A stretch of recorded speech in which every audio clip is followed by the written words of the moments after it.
ఈ వెంకమ్మను ఈశ్వరమ్మ వచ్చి స్వామి మీరు ఏమైనా జరగండి, ఎటువంటి పద్ధతులైనా జరగండి, కానీ పుట్టపర్తి మాత్రం వదలకూడదు అన్నారు. And Venkama and Ishwarama said, Swami, you may do anything, you may go anywhere, but never leave this Puttaparthi. అప్పుడు నేను ఆమెకు మాట ఇచ్చాను. Then Bhagavan promised her, నేను పుట్టపర్తిని వదలను, I will never leave Puttaparthi.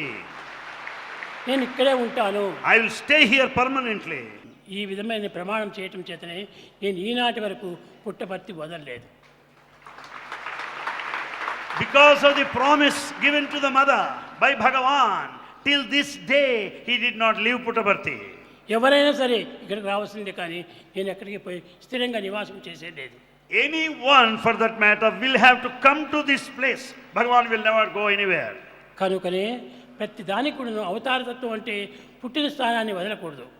Avatar, the nature of avatar is to stay there where the birth has taken place. ఇక్కడ ఉన్నటువంటి చెట్టుని తీసి ఇంకో దగ్గర నాటితే అక్కడ కొంతకాలం చావచ్చును, బ్రతకవచ్చును. If you remove the growing plant here, transplant it somewhere అదే else, విధంగానే it may grow or Sathya Sai not. బాబాదని అక్కడ ఇక్కడ పుట్టి ఉంటే ఇది బ్రతికేటువంటిది కాదు. So the Satya Sai Baba is not willing to be ఎక్కడ shifted. పుట్టిందో అక్కడనే పెరగాలి ఇది. This incarnation grows where it is born.